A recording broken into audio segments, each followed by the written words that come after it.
बात प्राचीन काल की है। एक गांव में एक परिवार सुख से अपना जीवन व्यतीत कर रहा था। उस परिवार में केवल पति पत्नी थे।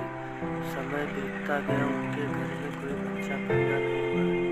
इसलिए हमेशा पति पत्नी को दुखी रहते थे। लेकिन कुछ समय बाद धीरे धीरे समय चक्र बदल गया।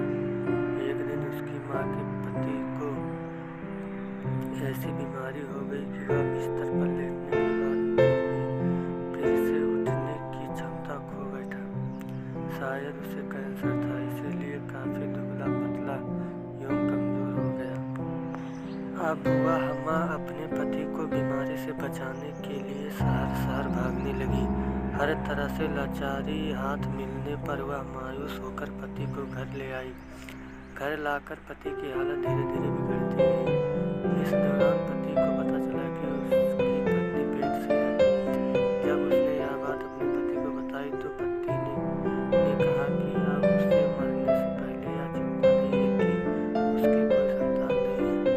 अब यदि मैं मर भी जाऊं तो यह बच्चा जन्म लेगा और उसके जीवन का सहारा बनेगा।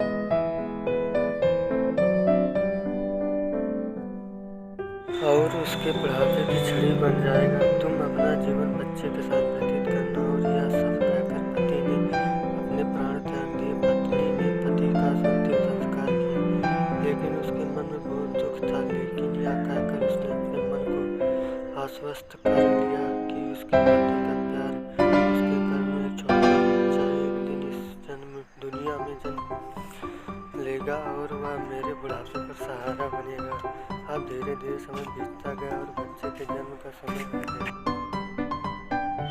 तब उस माँ ने एक पुत्र को जन्म दिया। माँ अब पूरी तरह से उन पर निर्भर थी और बच्चे का पालन पोषण करती रहती थी। धीरे धीरे अब उनका बेटा 5 साल का हो गया, इसलिए माँ ने अपने बेटे को एक स्कूल में पढ़ने के लिए भेज दिया।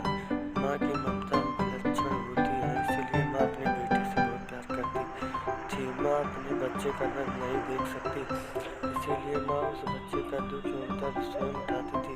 अमीर लोगों के घरों में काम करके कुछ पैसे बचाती थी।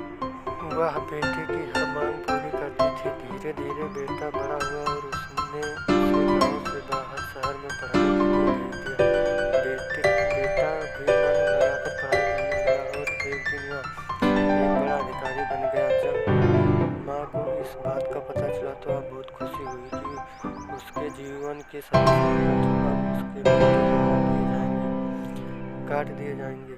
बेटा अब गांव से दूर रहने लगा और आत्मविश्वास से अपना काम करने लगा। अब उसकी माँ गांव में अकेली रह गई।